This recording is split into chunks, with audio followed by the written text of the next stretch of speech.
High, আমি নিলয়। আজকে আবার চলে আসলাম আপনাদের সাথে একটা নতুন ভিডিও নিয়ে। আর আজকের ভিডিওটা যে হচ্ছে সেটা হচ্ছে একটা ক্যাসেল নিয়ে। আজকে আমি একটা ক্যাসেল ভ্রমণ করতে যাচ্ছি। সেটা হচ্ছে আমাদের এই পর্তুগালেরই একটা ঐতিহাসিক অনেক পুরনো ক্যাসেল। তো সেইখানে যাচ্ছি, দেখা যাক। অবশেষে চলে আসলাম আমি সেই আমার কাঙ্ক্ষিত ক্যাসেলে। দেখুন এইটা একবার কত উঁচায়। নর্মালি এটা হচ্ছে পাহাড়ের অনেক উঁচাতে। মানে ক্যাসেলগুলো আগে বানানো হতো কেন, যাতে অনেক উপর থেকে আপনার শত্রুপক্ষগুলো বা শত্রুপক্ষের মানুষগুলো, শত্রুপক্ষের যারা আসবে তাদেরকে দিকে লক্ষ্য করে আপনি আক্রমণ করতে পারেন, সেই জন্যই বানানো হতো। তো আজকে আমিও চলে আসি, এইটা আমার লাইফের ফার্স্ট ক্যাসেল দেখা, কোনো ক্যাসেলের উপরে ওঠা। তো দেখা যাক সামনে আর কী হতে পারে। এইখান থেকে ভিউটা দেখেন। আমি চলে আসছি আমার সেই ক্যাসেলটায়।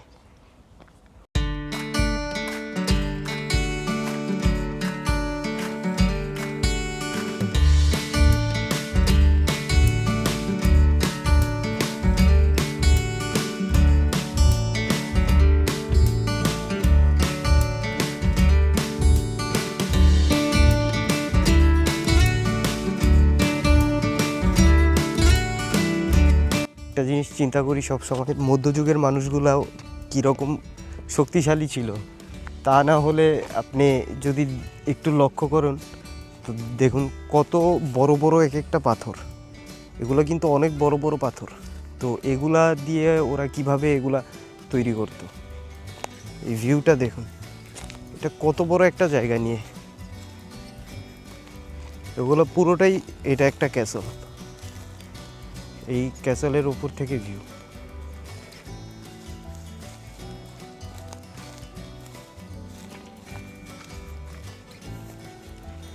নর্মালি এই ক্যাসেলগুলো তৈরি করা হতো আপনার সবসময় উপরের দিকেই তৈরি করা হতো মধ্যযুগে, কারণ বিভিন্ন শাসক গোষ্ঠীরা এগুলো তৈরি করতো।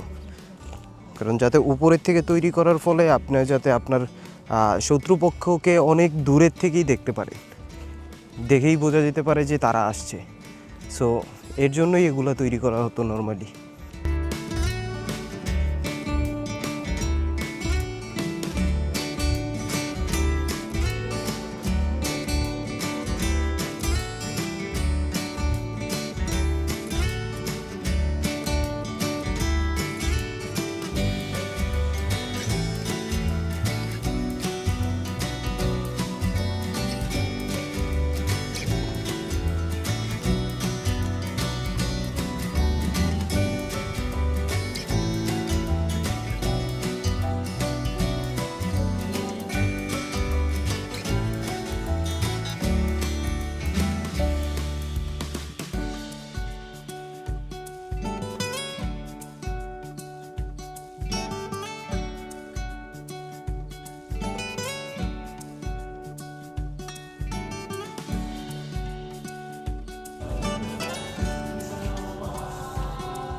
ওকে, আমি যদি এইটার ইতিহাস সম্পর্কে বলতে যাই তাহলে এইটা হচ্ছে আপনি পর্তুগালের মধ্যে ধরতে পারেন সকল ক্যাসেলের মধ্যে একটা বিখ্যাত ক্যাসেল।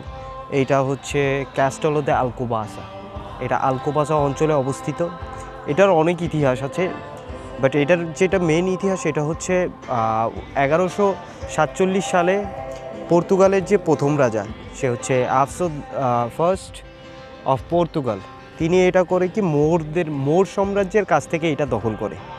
এইটা দখল করার পর এইখানের খ্রিস্টান অর্ডারের সন্ন্যাসীদের এই জমিটা পুরোটা দান করে। এই জমিটা দান করার পর তারা এটা দেখাশোনা করতে থাকে।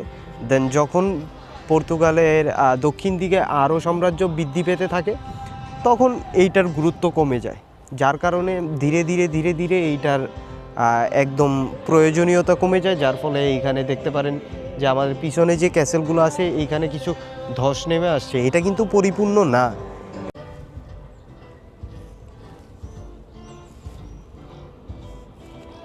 ক্যাসেলটার যে মূল লক্ষ্য ছিল সেইটা ইতিহাস কিন্তু অন্যরকম।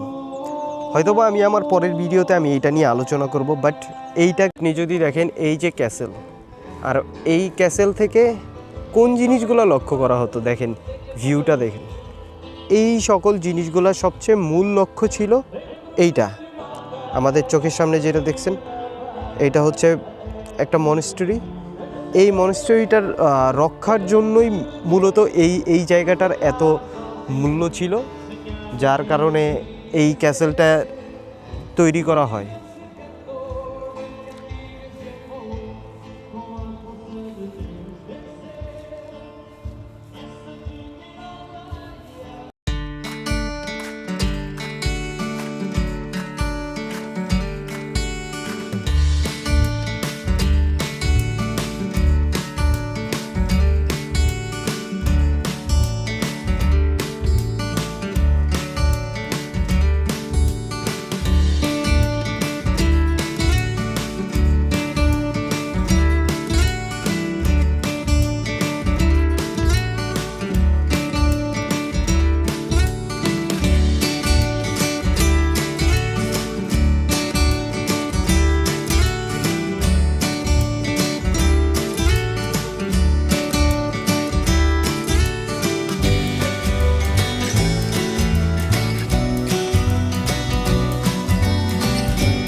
তো আমি আজকে এইখানেই শেষ করছি। যদি আমার ভিডিওটা ভালো লেগে থাকে তাহলে পাশে থাকতে পারেন। নেক্সট ভিডিওগুলো হয়তো বা আরও একটু অ্যাট্রাকটিভ হবে বলে আমি মনে করি। যদি কোনো ভুল হয়ে থাকে, you can make a comment, you can give me some advice.